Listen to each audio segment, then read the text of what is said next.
তাকওয়া এক নম্বর হচ্ছে তাকওয়া মানে ভয়, দুই নম্বর হচ্ছে তাকওয়া মানে বেঁচে থাকা। হযরতে ওমর রাদিয়াল্লাহু তাআলা আনহুর কাছে এক সাহাবী আসলেন। হযরত ওমর ফারুক রাদিয়াল্লাহু তাআলা আনহু তখন খেলাফতের দায়িত্বে আছেন। সাহাবী এসে ডাক দিয়ে বলছেন, খলিফাতুল মুমিনিন হযরতে ওমর, আমি জানতে চাই তাকওয়া মানে কি। হযরত ওমর রাদিয়াল্লাহু তাআলা আনহু ওই সাহাবীকে ডাক দিয়ে বললেন, ও আমার ভাই, তুমি কি কখনো কণ্ঠকাকীর্ণ মরুপথে, কাঁটাযুক্ত পথে কি তুমি চলেছ নাকি? সাহাবী ডাক দিয়ে বললেন, খলিফাতুল মুসলিমিন, আমি তো কণ্ঠকাকীর্ণ মরুপথ, কাঁটাযুক্ত পথে আমি চলেছি। ওমর বলে, কিভাবে চলেছ? তখন সাহাবী বলে, আমি যখন কণ্ঠকাকীর্ণ মরুপথে, কাঁটাযুক্ত পথে যখন আমি চলছিলাম, আমার জামাগুলো আমি সুন্দর করে বেঁধে, যেদিকে কাটা, ডান দিকে কাটা থাকলে বাঁয়ের দিকে চলে যায়, বা দিকে কাটা থাকলে ডানের দিকে চলে যায়, এভাবে হাঁটতেছিলাম। খুব সাবধানে হাঁটতেছিলাম যেন কাটাগুলো আমার গায়ে না ফোটে, এমন সাবধানে আমি আস্তে আস্তে ওই কণ্ঠকাকীর্ণ মরুপথ, কাটাযুক্ত পথ আমি পাড়ি দিয়েছিলাম। হযরত ওমর রাদিয়াল্লাহু তাআলা আনহু ডাক দিয়ে বলেন, ও আমার ভাই, তাহলে তো তুমি বুঝে গিয়েছো তাকওয়ার পথটা কি। তাকওয়ার পথ হচ্ছে সাবধানে চলা, আইয়ুহাজিরাহু মা হারামাল্লাহ, আল্লাহ রাব্বুল আলামিনের আদেশ নিষেধ মেনে চলা, সাবধানে চলা। কোনো মুমিন, কোনো ঈমানদার দুনিয়াবি সমস্ত হারাম আল্লাহর নিষেধ কাজগুলো বর্জন করে আল্লাহর পথে যারা সাবধানে চলে, পথ মেপে মেপে চলে, এটাই তো হচ্ছে তাকওয়ার পথ। সুবহানাল্লাহ, এটাই হচ্ছে তাকওয়ার পথ। সম্মানিত সুধী মুসল্লিয়ানে কেরাম, এই রমাদান আমাদেরকে আল্লাহর ভয় শিক্ষা দেয়, এই রমাদান আমাদেরকে আল্লাহর তাকওয়া শিক্ষা দেয়। রমাদানের রোজার দ্বারাই তাকওয়ার মেশিন চালু হয়ে যায়। এবার আপনারা প্রশ্ন করতে পারেন, 30 বছর রোজা রাখি, 40 বছর রোজা রাখি, 20 বছর রোজা রাখি, 10 বছর রোজা রাখি, তবু এই রোজার দ্বারায় আল্লাহর যেই তাকওয়ার মেশিনটা আমাদের ভিতরে চালু হয়ে গিয়েছে, তবুও কেন আমরা গুনাহ থেকে বাঁচতে পারি না?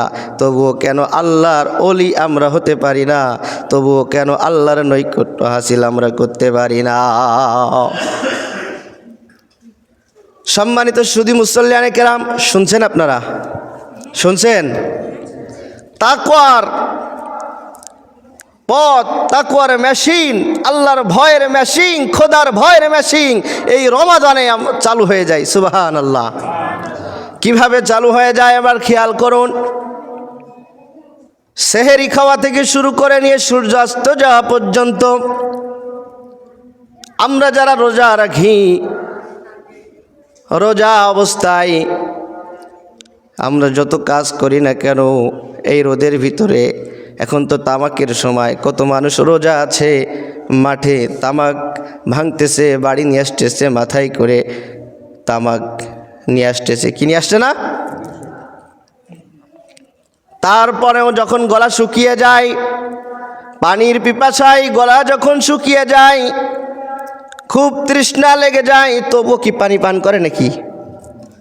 কত পানি, কত শরবত, কত শরবত আছে, পানি আছে, সে যদি চিন্তা করে, মনে মনে ভাবে, একটু আড়ালে গিয়ে বা তামাক ভুঁইয়ের ভিতরে গিয়ে এক ঢোক পানি খেয়ে নিলে মনে হয় দুনিয়ার কেউ দেখবে না, যিনি দেখবেন তিনি কে? আরো জোরে বলেন, যিনি দেখবেন তিনি কে? আরো জোরে বলেন, যিনি দেখবেন তিনি কে? আল্লাহ পাক। এজন্যই বললাম তাকওয়ার মেশিন, আল্লাহর ভয়ের মেশিন এই রমাদানেই চালু হয়। কারণ এই রমাদানে আমরা সারাদিন না খেয়ে থাকি আল্লাহ পাকের ভয়ে। আমরা কিন্তু কেউ মুখে এক গ্লাস পানি আমরা তুলে নিই না, কেউ গোপনে আমরা খাবার খাই না। কি বলেন, কথা ঠিক কিনা? এটাই হচ্ছে আল্লাহর ভয়। রমাদানে আমরা যে রোজা রাখি, আল্লাহর তাকওয়া, আল্লাহর ভয়, আল্লাহর ভীতি যে আমাদের ভিতরে আছে, এটা থেকেই বোঝা যায়। কিন্তু এই তাকওয়াটা, এই ভয়টা আমরা ধরে রাখতে পারি না। কি বলেন, পারি কি? পারি না। যেমন এক্সাম্পল দিয়ে যে উদাহরণ দিচ্ছি, সেটি হচ্ছে, দেখুন আমরা এই মসজিদের ভিতরে প্রবেশ করি, দেখবেন এই মসজিদে এসি আছে, মনে করেন 10টা এসি এই মসজিদে আছে। মসজিদে এসি যখন আপনি চালাবেন, তখন মসজিদের জানালা দরজা সব বন্ধ করে দিই, কি দিই না? দেওয়ার পরে কি করি? এসিটা চালিয়ে দিই। দিলে কি কয়েক মিনিটের ভিতরে ঠান্ডা হয়ে যায়, যায় না? এশার নামাজের সময় যদি হুজুর একটু কেরাত লম্বা ধরে, অনেক সময় শীত লেগে যায়, ঠান্ডা লেগে যায়। তখন নামাজ শেষ হওয়ার সাথে সাথেই মুয়াজ্জিন সাহেবকে বলা হয়, মুয়াজ্জিন সাহেব এসিটা বন্ধ করে দেন। কি বলা হয় না? অনেক ঠান্ডা লেগে যায়। যদি ওই নামাজের ভিতরে এসি কারেন্টটা চলে যায়, এসি দেওয়া আছে, জানালা দরজা সব আটকানো আছে, কারেন্টটা চলে গিয়েছে, তারপরেও কি ওই ঠান্ডাটা আধা ঘন্টা থেকে 1 ঘন্টা থেকে যায়, কি যায় না? আরামের সাথে নামাজ পড়া যায়। কিন্তু যখন এই 10টি এসি আপনি ছেড়ে দিবেন, জানালা দরজা সব কিছু খুলে দিবেন, খুলে দেওয়ার পরে আপনি যখন এসি চালু করবেন, কি ঠান্ডা লাগবে কি লাগবে না? লাগবে। ঠান্ডা কেমন লাগবে? আগে যেমন লাগতো তার থেকে কি লাগবে? কম লাগবে। কি কম লাগবে না?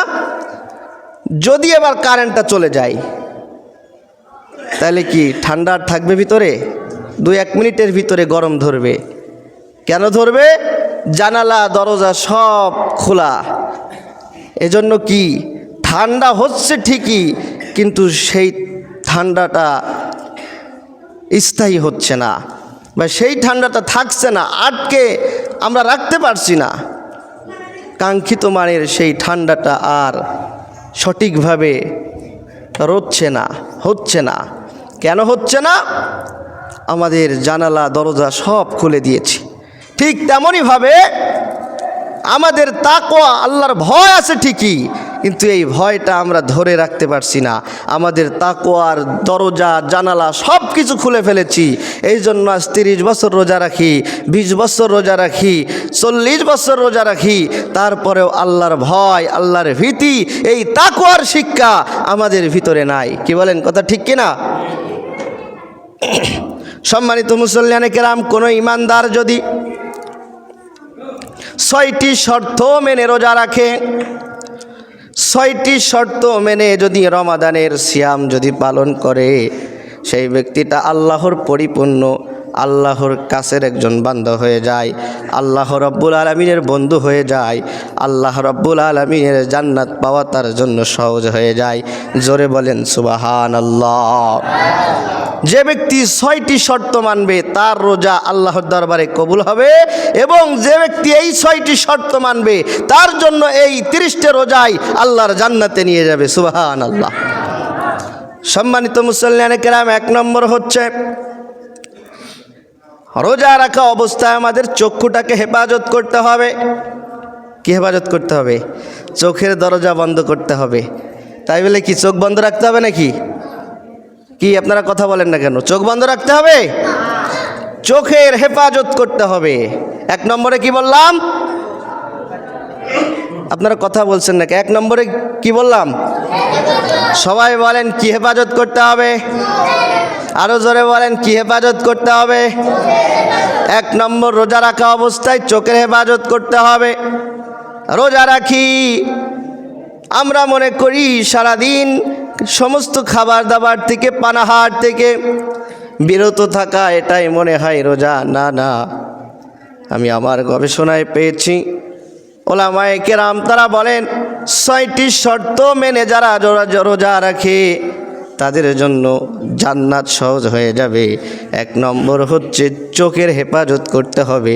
রোজা রাখা অবস্থায় চোখ দিয়ে আমরা বিভিন্ন জিনিস দেখি, অশ্লীল জিনিস দেখি।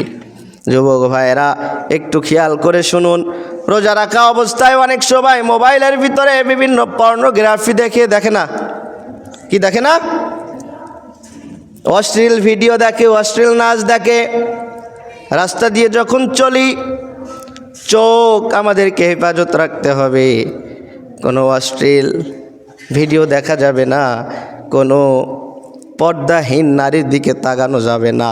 এই চোখটা আমাদেরকে হেফাজত রাখতে হবে। 2 নম্বর হচ্ছে কান কন্ট্রোল করতে হবে। কান দিয়ে কি, কানের ভিতরে হেডফোন লাগায়, ইয়ারফোন লাগায়া কি সুন্দর ডিজে গান শোনে, আছে না নাই? রোজা অবস্থায় কান হেফাজত করতে হবে। এই কান দিয়ে কোনো অবৈধ কথা শোনা যাবে না, এই কান দিয়ে কোনো অশ্লীল জিনিস শোনা যাবে না। যাবে কি? কোনো গীবত শোনা যাবে না। 3 নম্বর হচ্ছে জবান হেফাজত করতে হবে। কি হেফাজত করতে হবে? বলেন কি হেফাজত করতে হবে? জবান। এই জবানটা বড় দামি, এই জবানের কারণে আমরা বেশি গুনাহ করি। আল্লাহ রসুল বলছেন মাং সমাতানা, যা যে চুপ থাকে সে নাজাত পায়, আর যে বেশি কথা বলে অকুন্না নাখুদু মাআল খাইদিন, কিয়ামতের ময়দানে 4 শ্রেণীর মানুষকে জাহান্নামে দেওয়া হবে। তার ভিতরে 1 শ্রেণীর মানুষ তারা থাকবে যারা বেশি কথা বলেছিল। যে বেশি কথা বলে সে বেশি মিথ্যা বলে, যে বেশি কথা বলে সে বেশি গীবত করে। কি বলেন? আল্লাহ রাসূলের কাছে একজন সাহাবী আসলেন, ডাক দিয়ে বলছি, ইয়া রাসূলুল্লাহ, ইয়া হাবিব আল্লাহ, এমন একটি কথা, এমন একটি আমল আপনি আমাকে শিখিয়ে দিন যে আমল করলে আমি কোনো গুনাহের কাজ করব না। রাসূল বললে, বাবা তুমি পারবা না। বললেন, না আমি পারবো। ইয়া রাসূলুল্লাহ আপনি আমাকে বলে দিন। বললো, তোমাকে একদিন সময় দেওয়া হলো। একদিন পর আবার আসলো, ইয়া রাসূলুল্লাহ আমাকে এমন একটি আমল শিখিয়ে দেন যে আমল শিখলে, যে আমল করলে আমি কোনো গুনাহ করব না। রাসূল বললেন, না তুমি পারবা না, তোমাকে আরেকদিন ভাবার জন্য সময় দেওয়া হলো। পরের দিন আবার আসলো, বল ইয়া রাসূলুল্লাহ, ইয়া হাবিবাল্লাহ আপনি আমাকে এমন একটি আমল শিখিয়ে দিন যে আমল করলে আমি কোনো গুনাহ করব না। রাসূল বললেন, তুমি পারবা না, আর একদিন তোমাকে সময় দেওয়া হলো। 3 দিনের দিন রাসূলের দরবারে আসলেন। রাসূল বললেন, তুমি কি পারবা তো? সাহাবী বললেন, হ্যাঁ ইয়া রাসূলুল্লাহ আমি অবশ্যই পারবো। রাসূল বললেন, আজ থেকে তোমার জবান হেফাজত করবা, এই জবান দিয়ে কোনো মিথ্যা কথা বলবা না। সুবহানাল্লাহ। এই জবান দিয়ে কোনো মিথ্যা কথা বলবা না। ওই লোকটা মাদকে আসক্ত ছিল, নেশা করত। পরের দিন নেশা করে নামাজ পড়ে নাই, রাসূলের দরবারে আসলেন। রাসূল জিজ্ঞাসা করছেন, কি গো আজকে কি মাদক সেবন করেছো? ও তো আর মিথ্যা কথা বলতে পারছে না। পারছে? বলছি, ইয়া রাসূলুল্লাহ হ্যাঁ আমি মাদক সেবন করেছি, নামাজ পড়িনি। তাহলে কি? সব কাজের, সব গুনাহের মূল, সব গুনাহের মা হচ্ছে মিথ্যা কথা। এই জন্য জবানটাকে আমাদের হেফাজত করতে হবে। সম্মানিত উপস্থিতি, 4 নম্বর হচ্ছে সমস্ত অঙ্গ প্রত্যঙ্গ, আমাদের শরীরের 3.5 হাত বডি আমাদেরকে হেফাজত রাখতে হবে। 5 নম্বর খুব গুরুত্বপূর্ণ।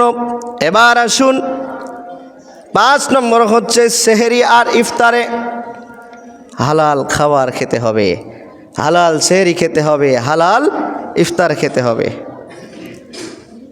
যদি না খাই তাহলে আমাদের রোজা শেষ হয়ে যাবে।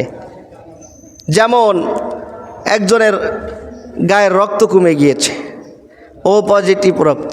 সচরাচর এই রক্ত কি পাওয়া যায় নাকি? যায়? সচরাচর ও পজিটিভ রক্ত কিন্তু পাওয়া যায় না।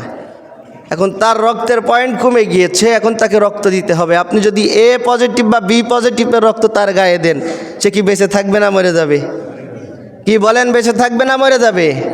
ঠিক আপনি চোখ হেফাজত করলেন, কান হেফাজত করলেন, মুখ কন্ট্রোল করলেন, আপনার জবান হেফাজত করলেন, শরীরের সমস্ত অঙ্গ প্রত্যঙ্গ আপনি হেফাজত করলেন। রমাদানের রোজাও আপনি আছেন, সারাদিন না খেয়ে থাকলেন, কিন্তু সেহরিতে আপনি হারাম খেলেন, ইফতারে আপনি হারাম খেলেন, আপনার রমাদানের রোজাও শেষ হয়ে যাবে। কি বলেন? এজন্য হারাম থেকে সাবধান। আরেকটি বিষয়, ইফতারে ওভারলোড খাওয়া যাবে না। যাবে না কি? এখন আপনি দিনে সাধারণত আপনি 3 বেলা 3 লিটার খাবার খান, ধরলাম দিনে 3 বেলা আপনি 3 লিটার খাবার খান, সেহরিতে আপনি 1.5 লিটার মেরে দিলেন, এবার ইফতারেতে এসে 2.5 লিটারের বেশি মেরে দিলেন একসাথে, ওভারলোড। আপনার পাশে কে খেয়ে আসে না আসে, আপনার আশেপাশে গরিব এতিম দুস্থ যারা আছে তাদের দিকে আপনি তাকাইলেন না, আপনি ইফতার একেবারে 2.5 প্লেটের বেশি মেরে দিলেন। তো কি একসাথে ওভারলোড যখন হয়ে যাবে, মেডিকেলের ভাষায় আপনার যে স্টোমাক আছে, এই স্টোমাকটা আপনার একসাথে ওভারলোড কি নিতে পারবে? ফলে আপনি অসুস্থ হয়ে যাবেন। কি হবে? পরের দিন আর রোজা থাকতে পারবেন না। এজন্য 5 নম্বর, ইফতারি সেহরি হালাল খেতে হবে এবং ওভারলোড খাওয়া যাবে কি? রমাদানের রোজা ফরজ হওয়ার পিছনে আরেকটি অন্যতম মাধ্যম হচ্ছে ধনী এবং এতিম দোস্তের মাঝে ভেদাভেদ বুঝতে পারা। আপনি যদি ওভারলোড খেয়ে ফেলেন, আপনি যদি বেশি বেশি খান, তো আপনার পাশে কিটা গরিব আছে, কিটা এতিম আছে, দোস্ত আছে, এটা আপনি বুঝবেন? আপনি ইফতার আপনি নিজে খাচ্ছেন, কিন্তু আপনার পাশে আপনার প্রতিবেশী, আপনার আত্মীয় স্বজন, তারা ইফতারি করতে পারছে কিনা? আপনি 4-5টা খেজুর খাচ্ছেন, বিভিন্ন রকমের ফল, আপেল, মাল্টা, বেদেনা, তরমুজ, বিভিন্ন রকমের আইটেমের ইফতার আপনি করতেছেন, কিন্তু আপনার পাশে আপনার প্রতিবেশী একটা খেজুরও ইফতারিতে তার জোটে না। কি আছে না? সম্মানিত মুসল্লিয়ানে কিরাম, ওভারলোড খাওয়া যাবে না। দেখবেন একবারে ওভারলোড হলে, যখন এই মোটরসাইকেল যারা চালায়, মোটরসাইকেলে সাধারণত 4টা থেকে 5টা গিয়ার থাকে। এখন তো সেলফে স্টার্ট, সেলফ মেরে দিয়ে আপনি 5টা গিয়ার একসাথে মেরে যদি পিক আপ ছাড়েন, মোটরসাইকেল যাবে না বন্ধ হয়ে যাবে? বলেন, যাবে না বন্ধ হয়ে যাবে? ঠিক তেমনই আপনি যদি আপনার স্টোমাকের ভিতরে আপনি যদি ওভারলোড করে আপনি খাবার খান, তাহলে কি হবে? অসুস্থ হয়ে যাবেন, আপনার ম্যাশিংও বন্ধ হয়ে যাবে।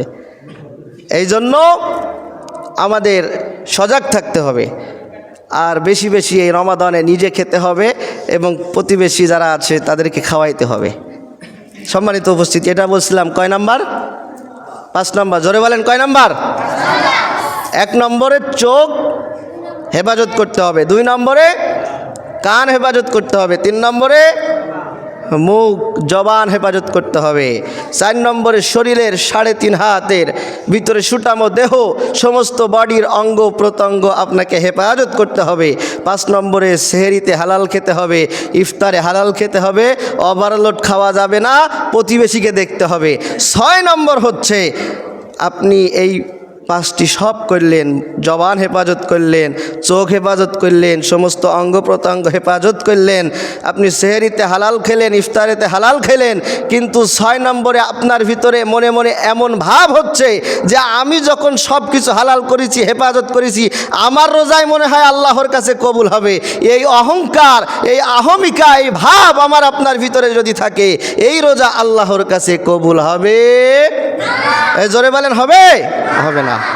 অনেকেই আছে না 5 ওয়াক্ত নামাজ পড়ে বলে তার মতো ভালো মানুষ কেউ নেই, মাথায় টুপি, গায়ে জুব্বা, রমজানের রোজা রাখে, এতে কাপেও বসে, মনে করে আমি মনে হয় নিষ্পাপ বান্দা, আল্লাহর ওলি, আমার থেকে ভালো মানুষ আর কেউ নেই। যারা নামাজ পড়ে না তাদেরকে অবজ্ঞা করে। কি আছে না নাই? এরকম ভাব, এরকম অহংকার যদি আমাদের ভিতরে থাকে, এই রোজা আল্লাহর দরবারে কবুল হবে? এই ছয়টি শর্ত যদি আমরা মেনে রোজা রাখতে পারি, তাহলে আমাদের এই রোজা থেকে শিক্ষা হবে, আমাদের তাকওয়া, আল্লাহর ভয় শিক্ষা নিয়ে বাকি 11টি মাস আমাদের জীবন আমরা পরিচালনা করতে পারবো। কি পারবো না? এখন আমাদের স্যার সেদিন বলছিলেন যে বাংলাদেশ থেকে লন্ডনে এক বন্ধু বেড়াতে গিয়েছে, লন্ডনে এক খ্রিস্টান বন্ধুর সাথে তার বন্ধুত্ব হয়েছে। সময় হয়ে গেছে মনে হয়, আমি 2 মিনিটের ভিতরে বলছি। সম্মানিত মুসল্লিয়ানে কেরাম, এই রমাদান থেকে আমরা কি শিক্ষা নেব? সেদিন আমাদের স্যার একটু উপমা দিচ্ছিলেন যে বাংলাদেশ থেকে একজন মুসলমান বন্ধু গিয়েছে লন্ডনে, খ্রিস্টানের সাথে তার বন্ধুত্ব হয়েছে। এখন বন্ধু বান্ধব যখন এক জায়গায় হয়, তখন কি করে? তারা মাঝে মাঝে ঘুরতে যায়, চায়ের স্টোরে, কফির স্টোরে, কি বসে না, ফুচকা চটপটি এর স্টোরে বসে। এখন খ্রিস্টান বন্ধু বলতেছে, বন্ধু চলো যাই আমরা ঘুরে আসি। এখন ঘুরতে গিয়ে খ্রিস্টান বন্ধু বলতেছে, বন্ধু চলো আমরা কফির স্টোরে যাই, আমরা কফি খাবো। মুসলমান বন্ধু ডাক দিয়ে বলছে, বন্ধু রে আমি তো রোজা আছি। খ্রিস্টান বন্ধু ডাক দিয়ে বলতেছে, আসলে রোজাটা কি, রোজাটা কি? তখন মুসলমান বন্ধু ডাক দিয়ে বলতেছে, রোজাটা হচ্ছে আল্লাহর বিধান। 12 মাসের ভিতরে একটি মাস আল্লাহ পাক আমাদের প্রতি নির্ধারণ করেছেন, এই একটি মাস আমাদের রোজা রাখতে হয়। আল্লাহর ভয় রোজা রাখতে হয়। তাকওয়া অর্জন করার জন্য, আল্লাহর ভীতি অর্জন করার জন্য, আল্লাহকে রাজি খুশি করার জন্য এই একটি মাস সিয়াম সাধনা আমাদের করতে হয়। এবার খ্রিস্টান বন্ধু মুসলমান বন্ধুকে ডাক দিয়ে বলতেছেন, তাহলে তো মনে হয় তোদের বাংলাদেশে কোনো চোর নাই, কোনো বাটপার নাই, কোনো জেনাখোর নাই, কোনো টেন্ডারবাজ নাই, কোনো সাদাবাজ নাই, তোদের বাংলাদেশে কোনো পুলিশ নাই, প্রশাসন নাই, তোর বাংলাদেশের মানুষ তো সব আল্লাহর ওলি রে। তখন মুসলমান বন্ধু চিন্তা করলেন, আসলেই তো এই দীর্ঘ একটি মাস রমাদানের রোজায় আমরা সকাল থেকে সন্ধ্যা পর্যন্ত না খেয়ে আল্লাহর ভয়ে আমরা রোজা রাখি, কিন্তু আল্লাহর ভয়ে আমরা চুরি ছাড়তে পারি না, আল্লাহর ভয়ে আমরা জেনা ছাড়তে পারি না, আল্লাহর ভয়ে আমরা চোখ হেফাজত করতে পারি না, আল্লাহর ভয়ে আমরা জবান হেফাজত করতে পারি না, আল্লাহর ভয়ে আমরা চাঁদাবাজি হেফাজত করতে পারি না। কি বলেন, কথা ঠিক কিনা?